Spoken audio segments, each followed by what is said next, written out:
નમસ્કાર મિત્રો, હું છું તમારો ઇલેશ ઠાકોરને. આપ જોઈ રહ્યા છો ફિલ્મ સ્ટાર ચેનલ. તો મિત્રો, આજે આપણે વાત કરવાની છે વિક્રમભાઈ ઠાકોરની જે ફિલ્મ છે તું દુનિયા છે મારી.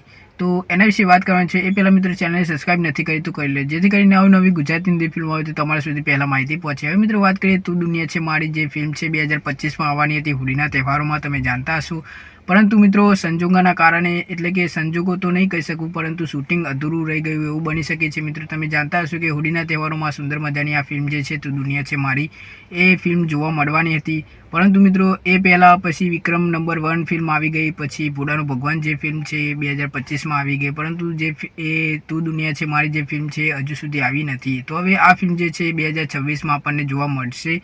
અને સાથે મિત્રો જોડાયેલા રહેજો મારા યુટ્યુબ ચેનલમાં, જેથી કરીને તમને માહિતી મળતી રહે કે આ ફિલ્મ ક્યારે આવશે, કઈ તારીખે આવશે, એ બધું જ માહિતી તમને આ ચેનલ ઉપર મળી જશે. અને સાથે મિત્રો વાત કરીએ વિક્રમભાઈ ઠાકોરની ફિલ્મ જે છે, હવે બીજી ફિલ્મ આવશે તો એ ફિલ્મમાં મિલન ઠાકોર જોવા મળશે, એટલે કે એમના દીકરા મિલન પણ જોવા મળવાના છે એવી જાણકારી મળી છે. વિક્રમભાઈ ઠાકોરે ખુદ એક ઇન્ટરવ્યૂમાં કહ્યું હતું. અને સાથે મિત્રો વાત કરીએ તો મમતા સોનીની જોડી કદાચ આપણને 2026ના બીજી ફિલ્મમાં જોવા મળી શકે છે. તો વિડીયો પસંદ આવે તો મારી ચેનલને સબસ્ક્રાઈબ કરી દેજો. મળીએ નેક્સ્ટ વિડીયોમાં.